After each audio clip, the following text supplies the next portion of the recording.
Welcome to Leading with Empathy and Allyship, where we have deep, real conversations to build empathy for one another and to take action to be more inclusive and to lead the change in our workplaces and communities. I'm Melinda Briana Epler, founder and CEO of Change Catalyst and author of How to Be an Ally. I'm a diversity, equity, and inclusion speaker, advocate, and advisor. You can learn more about my work and sign up to join us for a live recording at ally.cc. All right, let's dive in. Hello, everyone. Happy 2022. Welcome to our first episode of season 6. Sending lots of love to anyone who's experiencing COVID or other illnesses, pain, and trauma. I know many of us are going through a lot of emotions during these times. So sending much love to you. I wanted to start this season with a topic that a lot of people ask me about, how to build allies. So we'll focus specifically on allyship in the workplace here, but a lot of this can be applied outside of the workplace as well. In the last episode, I covered a lot of FAQs, and I mentioned that one of our most frequent FAQs is, how do I convince people who can't be convinced? So we'll answer that today. We'll also answer many questions around how do we grow allyship across our teams, our organizations, and our communities. And so this episode is for managers, for leaders looking to build more allyship across their teams. It's for HR, for people teams, for DEI folks, for ERG members and leaders, for advocates, for activists, and anyone looking to develop more allyship across teams and across their organizations and across the workplace. So, one last thing before we get started too is if you're listening via the podcast, there are visuals that could be helpful for you. And we'll link to the YouTube version of this episode, as well as a PDF visual in the show notes. And you can find those on our website at ally.cc.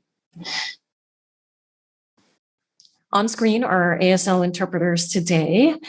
We'll have both Dane and Ruby from Interpreter Now, our accessibility partners. You can find out more about them at www.interpreter-now.com. Okay, let's do this.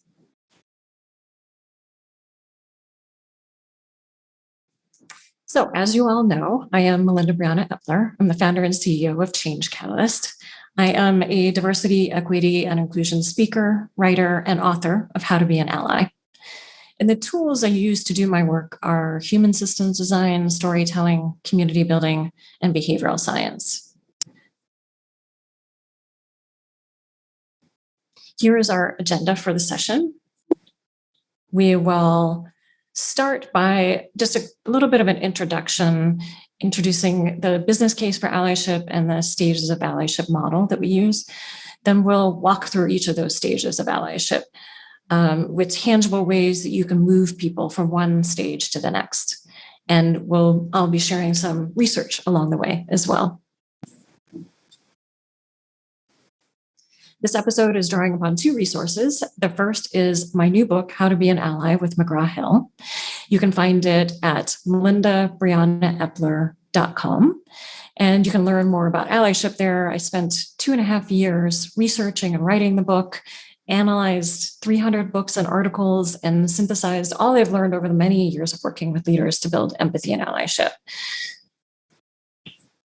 The second resource is that my team at Change Catalyst and I have been facilitating conversations and learning and development programs on allyship since 2015. We released a report recently, which is a culmination of all that vast learning about allyship over the years, as well as our research survey. You can find the comprehensive report at ally.cc/report. All right, so first, we've mentioned this in a previous episode, but it's worth repeating. We're incredibly excited that our report showed what we knew to be true, which is that just as there is a business case for diversity, equity, and inclusion, there's a strong business case for allyship. So we found that people with at least one ally in their workplace are twice as likely to feel they belong in their organization, to be satisfied with their workplace culture, and to be satisfied with their job. And that likelihood rises the more allies people have in the workplace. Our data also shows that an ally can significantly increase engagement, feelings of overall happiness, again, improved productivity, greater sense of belonging, increased psychological safety, and then also reduce turnover and stress. And of course, allyship creates greater opportunities for career advancement as well. So a word cloud of adjectives people use to describe good allies. While allyship can feel complex, above all, people describe good allies as being trustworthy, helpful, honest, supportive, loyal, caring, kind, and good listeners. Allyship is empathy in action. Allies really learn, show empathy, and take action on somebody else's behalf. So in my book, I walk through 7 steps you can take to be an ally. In abbreviated form, they are learning, unlearning, relearning, doing no harm, advocating for people, interrupting biases and microaggressions, and leading the change in our companies and across our communities and industries.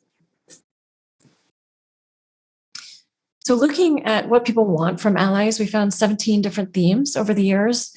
When we asked people to prioritize, however, overwhelmingly, people wanted their allies to trust me, to give me confidence or courage, and to mentor me. That was followed by recommend me for an opportunity, take action when somebody says or does something harmful to me, and amplify my voice or ideas. And it's important to note that when someone has experienced discrimination in their career, which is disproportionately people with underrepresented identities, their priorities tend to change. They tend to want allies to help build their confidence and take action when somebody says or does something harmful to them. It also varies a bit by gender and quite a bit by race. Asian and white people prioritize trust me. Latinx folks give me confidence and courage. MENA folks amplify my voice and ideas. MENA is Middle East and North African. Indigenous people want their allies to take action when they have been harmed. And Black respondents in the US are more likely to prioritize that their allies learn about their biases, followed closely by take action when somebody does or says something harmful to them. And what our research also shows is that allyship has deep results. For instance, when people have allies, Black people in the United States are 67% more likely to feel safe in their workplace. And that number grows, again, the more allies that people have. LGBTQIA plus folks are 71% more likely to feel safe when they have allies. Women are 117% more likely to feel safe. People with disabilities, 137% more likely to feel safe when they have allies in their workplace. So let's take a look at how to build allies in the workplace. The Stages of Allyship is a behavioral model we've developed at Change Catalyst. I've mentioned it a couple of episodes in the past. It shows the steps that most people take along their allyship journey. And what we found from working with companies and leaders on diversity, equity, and inclusion, when we found talking with and working with HR and DEI practitioners, that many people are working to move people from apathy or denial straight to activist immediately. But what we know from behavioral science is that people go through a series of stages of change over time. This is a behavioral change model for allyship. So really briefly, most people start as deniers. I did. There are certainly many passive deniers who are not yet aware for the need for allyship or how to take action as an ally. And those folks need ways to become aware of inequity, of injustice and exclusion through stories, through data and personal connections that build empathy. An observer tests their new understanding. Is this real? Does this apply to me? A learner is soaking in new information. They're allowing that information to challenge their assumptions and biases. They haven't yet taken much action yet as an ally, but they're learning. An ally is activated. They're reducing unintentional harm and they're intervening when they see harm being done. And they may take small steps at first and then gradually bigger steps as their fear is reduced and they get more comfortable with being a little uncomfortable. An advocate leads the change, using their power and their influence so that everyone can thrive. We'll talk more about each of these in detail, by the way, just as kind of an overview. An accomplice breaks the rules to help dismantle inequitable structures for the benefit of other people. And an activist dedicates their life and their career to creating change. In our study, we find an activist as at least spending a few hours a week on allyship, or allyship being your full-time job, or diversity, equity, and inclusion being your full-time job. So once people become aware of allyship, there's a bell curve, essentially, where fewer people are deniers on one end and activists on the other, and the rest are distributed across observers, learners, allies, and advocates. So just 3% of people are active deniers. Those are people who are actively opposed to allyship once they learn about the concept. There's certainly more passive deniers, people who aren't yet aware, but once they learn, it's just 3% of people that are actively opposed. They might be really loud and voicing their views and sometimes really toxic too, but they aren't a large percentage of our workplace populations.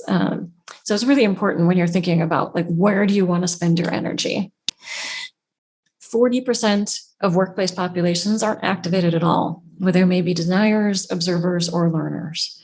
And people can remain here forever if you don't activate them. So when you're thinking about how do you build allies, really one of the things to do is to move these observers and learners particularly into allies, advocates, and activists.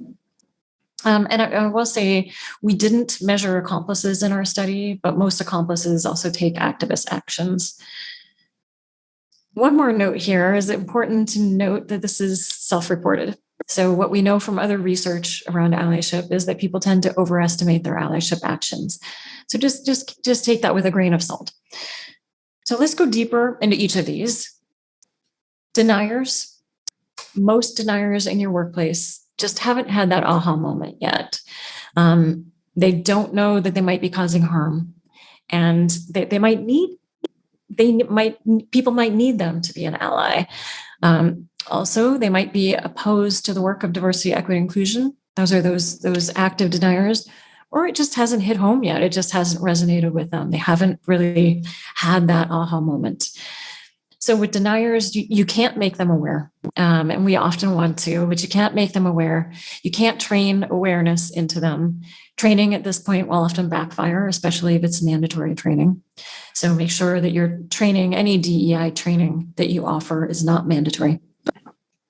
Progress around diversity, equity, and inclusion might feel like a loss to them, like you're giving some people privilege over them, ironically. Remember that these folks aren't a huge percentage of your population. And all you can do really is to provide access points for them to have those awareness moments, those aha moments. So something that might be helpful is knowing how people learn about the need for allyship. 20% of people have a negative experience themselves. Most of the rest learn it through other people's stories, through their colleagues, friends, family members, people on social media, people at events.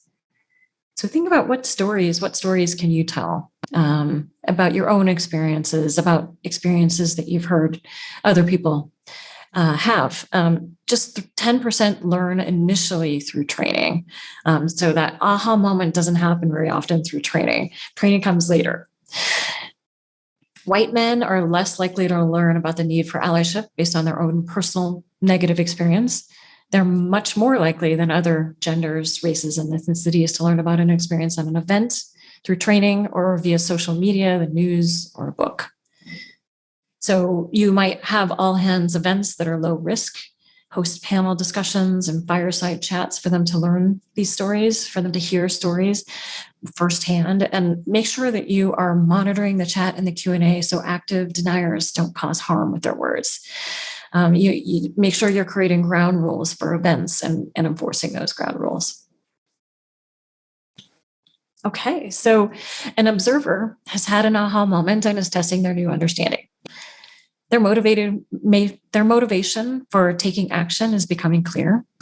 They might be uncomfortable. They might feel still excluded from DEI conversations, or like they're part of the out group, not a part of the in group that's working together to create change.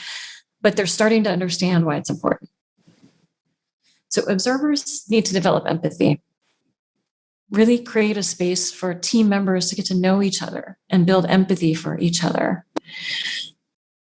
Knowing their leaders care about diversity, equity, and inclusion and allyship can make a big difference.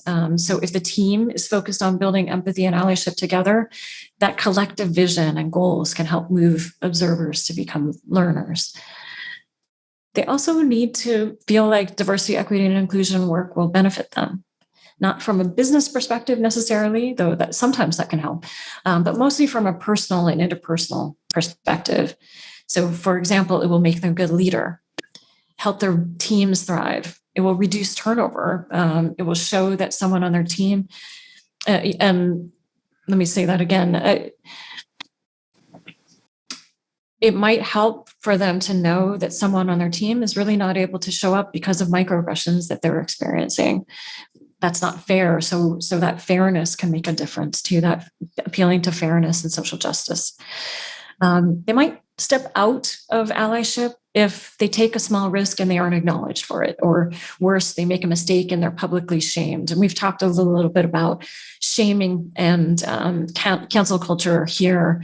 It's really important that you're building a culture of allyship and making sure that shaming is not a part of that culture. Instead, it's about learning and growth. It's about calling people in. It's about working together to learn and grow. So observers need to find their motivation for becoming an ally.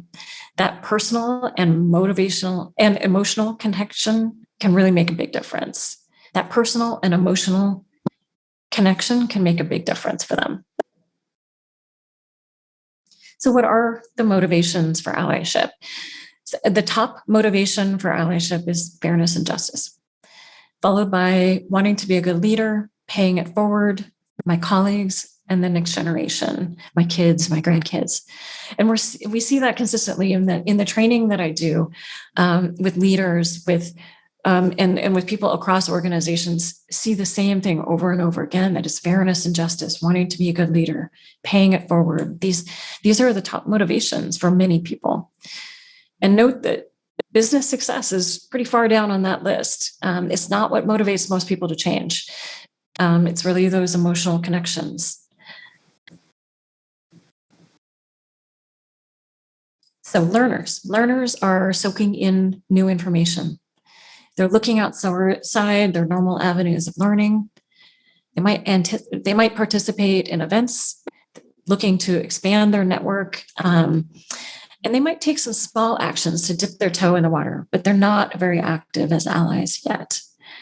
So with observers, you can invite them to ERG events or allyship events or other activities where it's focused on allyship. They don't have to do very much yet where they can really safely learn, feel like they're safe to learn. Show them the data. They might still need to see some proof that people are being excluded actively, and they might need to know how diversity, equity, and inclusion can help them again. They might benefit from seeing inequity data across pay and promotions, for example. So really provide ways for them to learn through multiple avenues, both publicly and privately. A lot of people want to learn initially privately.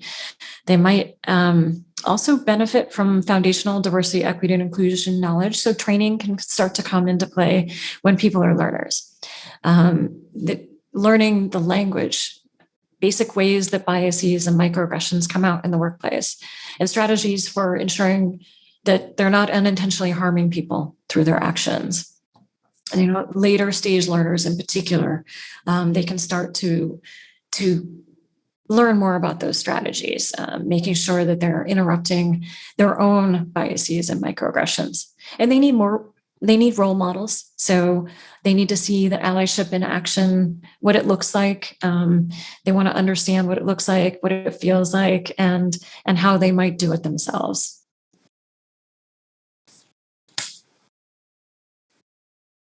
Above all, people are interested in learning about allyship through interactive training and self-guided online courses. We found far and away It's training and online courses. So training pays off. We also found that 93% of people working at companies that provided training have at least one ally in their workplace. And 97% of people who work in companies that offer allyship training in particular have allies. So allyship training in particular makes a big difference. And I will say, if you're interested in learning more about training, reach out to us at Change Catalyst. Feel free to reach out to me directly. We offer training of various types. And if we don't have what you need, we're well connected and can likely help you recommend somebody that would be right for you. All right, so what holds people back? We found that lack of skills, knowledge, and confidence is the top challenge to being an ally across every region, demographic, and seniority level. So, something to think about is sometimes our biggest allies are other allies who mentor us. How can you help somebody else learn to be a better ally? Secondly, lack of time, patience, and priority that comes in second for all groups except LGBTQIA plus folks, whose top answer is actually not in a supportive workplace for allyship to feel safe or encouraged. Far lower percentage-wise are a trust deficit between people, struggling to build empathy, and not feeling like you have power or influence, which we have talked about in episodes before, that you have power and influence no matter what your role is. So make sure you know that and walk through life knowing that you have power and influence to create change.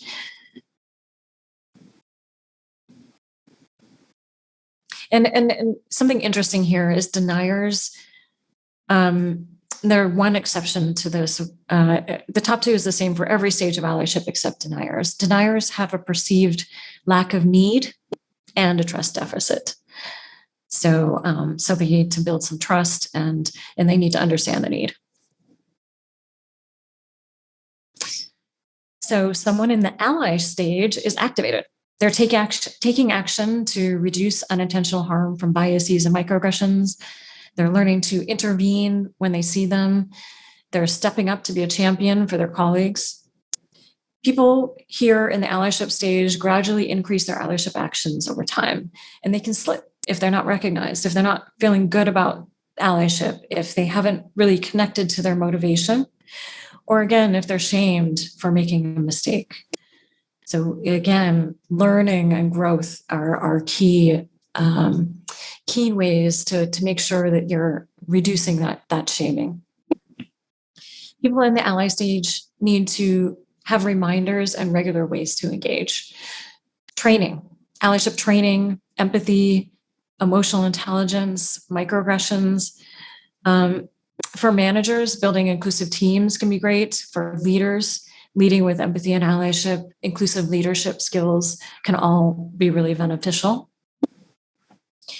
And also here in the allyship stage, often people have one demographic that they've really focused on. Their kind of entry point into allyship might be women, Black people, for example, especially in the last couple of years.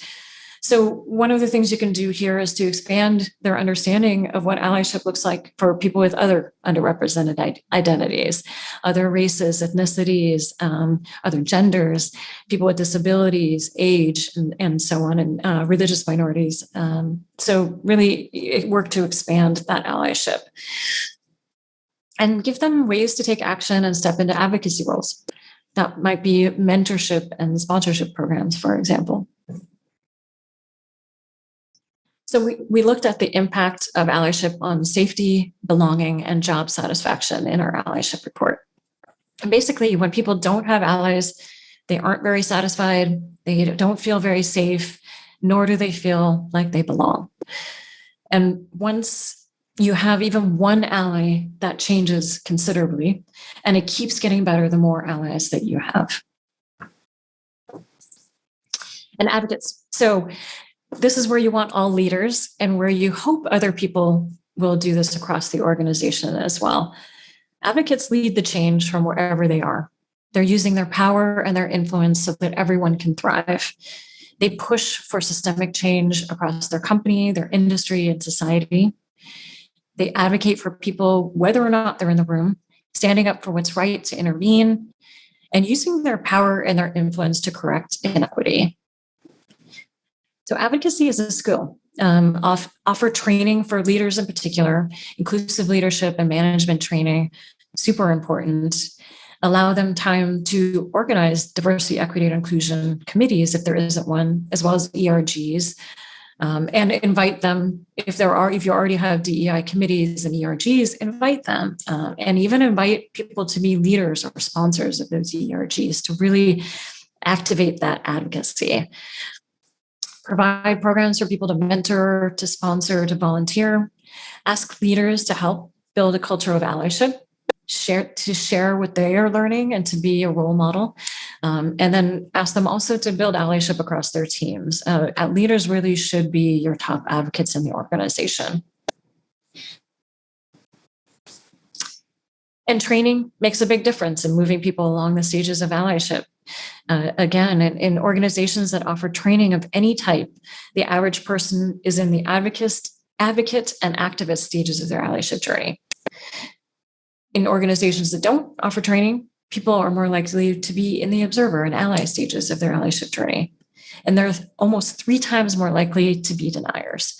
So it really makes a big difference. Training makes a huge difference on where people are generally across your organization around the stages of allyship. The type of training also matters. So in organizations that specifically offer allyship training, just 1% are in the denial stage.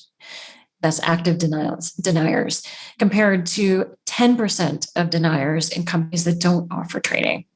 So allyship training, again, when companies offer mentor training or inclusive leadership training, people are more likely to be advocates. So when you activate the advocacy skills and really teach people how to be advocates, they're more likely to be advocates. We found that just 14% of people in our survey have access to allyship training at work. However, it makes a big difference where allyship is encouraged. And if you're looking at the graphic here on the left, when allyship is encouraged, more people have allies. When allyship isn't encouraged, people have far fewer allies.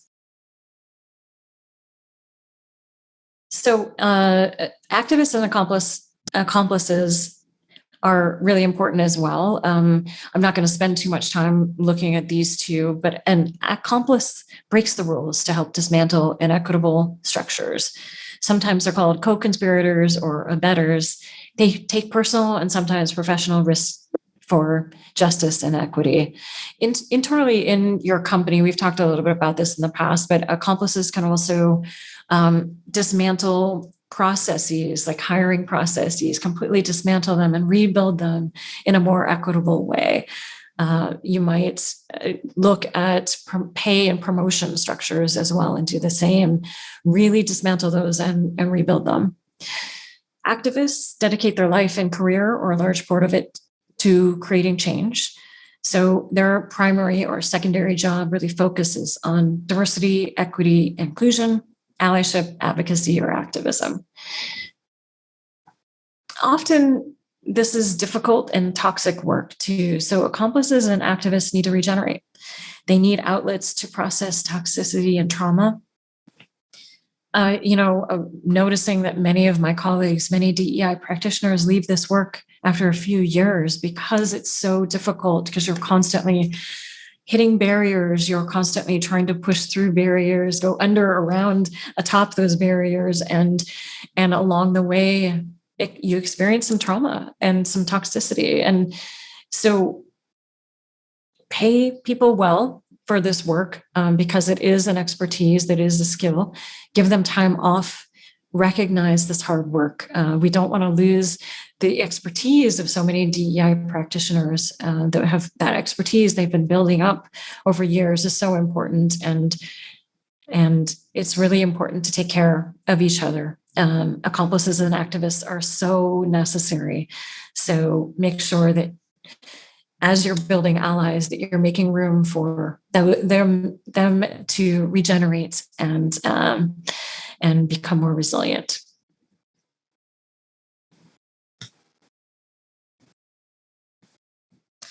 And yes, people want their workplace to do more to encourage allyship. 65% definitely do. 20% are unsure. So you have 85% of the population that's pretty open to more allyship work. Companies often overlook managers when it comes to diversity, equity, and inclusion programs, yet they're the most interested, with 70% of managers compared to entry and senior levels wanting their companies to do more to encourage allyship. So managers want this. They want to learn more. They want you to spend more time on it. And interestingly, when allyship is encouraged in the workplace through training, for example, people want more encouragement of allyship in the workplace.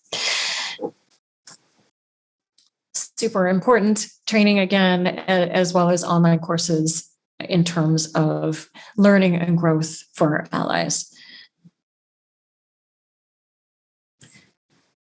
So we've talked about what allies do for almost 70 episodes. Here are some quick additional ideas. Often allyship acts are small acts that can make a big difference in people's lives. A few examples here. We have thousands of these. You can find more in our allyship report. Actually, they're kind of sprinkled throughout our report. So supported my ideas and gave me confidence. Stood up for fair pay. Put in a good word for me. Ensured I was recognized for my work. Looked out for my well-being. Mentored me on how to become a leader.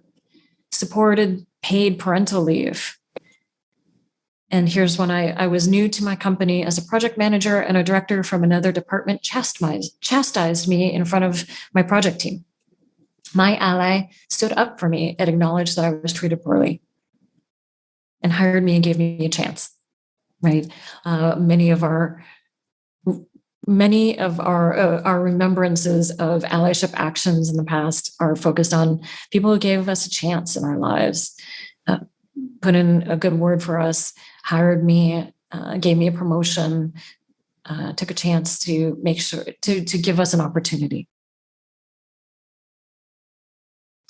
So I just want to go back here for a moment to, for those in YouTube, to show you all of this again put together. So stages of allyship, we have to begin, people start with being a denier, then move on hopefully to observer, learner, ally, advocate, accomplice, and activist. All right, I hope this has been helpful for you. Thank you all for all the work that you do in making the world a better place through allyship and empathy. My call to action for you this week is for you to find an opportunity to build allyship on your team, in your organization, or in your community. Where can you make a difference? How can you build an ally or two? How can you help somebody learn and move to the next stage of allyship? And thank you for those of you who have reached out and let us know what actions you're taking and how this podcast is impacting you and your work. We love these stories. Keep them coming. As I mentioned, this episode draws upon my new book, How to Be an Ally, Actions You Can Take for a Stronger, Happier Workplace, which you can find at melindabrianaepler.com, as well as our Change Catalyst State of Allyship report, which you can find at ally.cc/report. All right, everyone, see you next week. To learn more about this episode's topic, visit ally.cc. Allyship is a journey. It's a journey of self-exploration, learning, unlearning, healing, and taking consistent action. And the more we take action, the more we grow as leaders and transform our communities. So what action will you take today? Please share your actions and learning with us by emailing podcast@changecatalyst.co or on social media, because we'd love to hear from you. And thank you for listening. Please subscribe to the podcast and the YouTube channel and share this. Let's keep building allies around the world. Leading with Empathy and Allyship is an original show by Change Catalyst, where we build inclusive innovation through training, consulting, and events. Appreciate you listening to our show and taking action as an ally. See you next week.